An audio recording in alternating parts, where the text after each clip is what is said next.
Hi, everyone. Welcome to week 5, our second to last week. It's gone by so quickly. This week, we're going to be looking at the disability categories of OHI, which is other health impaired, ED, which is an emotional disturbance, and autism spectrum disorder, which is ASD. So first, I'd like you to be sure to look at our learning materials for this week. You do have a few things to read. I'm going to call attention to the 2 videos on the website for In a Different Key, The Story of Autism by John Donovan and Karen Zucker. If you ever have a chance to read the full book, my guess is that once some of you look at the 2 videos on the website, you'll be interested. It's not an expensive book, and it is a fabulous read if you want to know more about the story going all the way back historically about autism and all of the different groups like Autism Speaks there are in the history of autism, the diagnosis. It's a really interesting read. There are also a bunch of videos for you to watch about attention challenges, about strategies for behavior, and how sometimes we can inadvertently be reinforcing negative behaviors, which is an interesting video to look at. There's also another simulator. So you've already had your auditory processing simulator, your dyslexia simulator, and this week we have an ADHD thought simulator. That's under the Explore tab. And then if you do have the text, the chapters 8, 9, and 10 are the ones that go along with our content this week. For our discussion, I want you to think about a very famous quote. If you've met one person with autism, you've met one person with autism. And think about what the quote means to you, what resonates with you about it, or what doesn't resonate with you. Make sure that you use information from this week's content and any of your own personal experiences and your research to support your thinking. Just a reminder, be sure that you have in-text citations and references. That's especially important for your initial post to the prompt. It lets me see where you're making those connections and let me know which ideas you're getting from which resource. So that is our discussion. I'm looking forward to that. And then for this week, we have a slightly different assignment. You're going to be creating a mind map.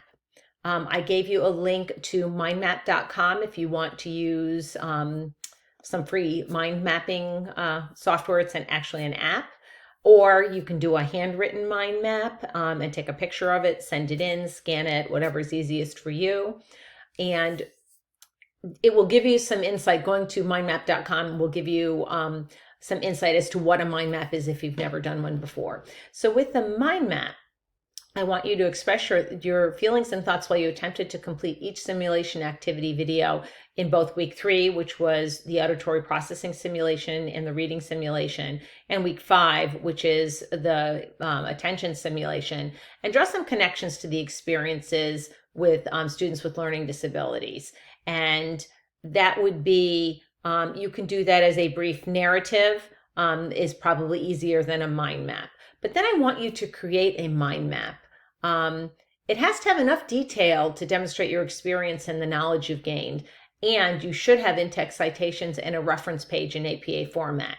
So you remember, you have to submit that reference page. And you don't need to submit the narrative. If you can cover expressing your thoughts and feelings all in the mind map, I'm giving you the option, if you're having some difficulty getting all the details in, if you want to give me like a paragraph, really, really brief, if you feel like you really need to have a little space for narrative, I will accept that. But remember, I will only accept a very, very brief supporting paragraph. Most of your information should be on that mind map. Be sure that you look at the rubric that goes along with that assignment. It's right below the assignment, so you shouldn't have any problems finding it.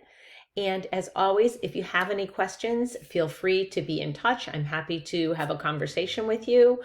Send me an email. I will typically get back to you right away at the outside edge, 24 hours. And I know that today is a holiday for some people, so happy Easter for those of you that are celebrating Easter. For those of you that have already started celebrating Passover or Ramadan, happy holidays to you as well. and enjoy the beautiful spring weather that we're having. And I look forward to seeing you in week 6. Oh, one thing.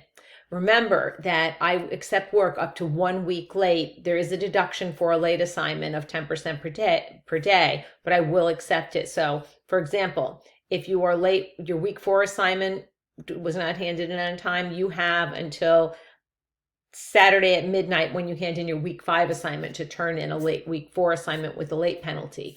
But remember, there are no late assignments accepted in week 6. So make sure you have all your ducks in a row, and you're just ready to come charging out of the gate for week 6 in another week. So we're in week 5 this week.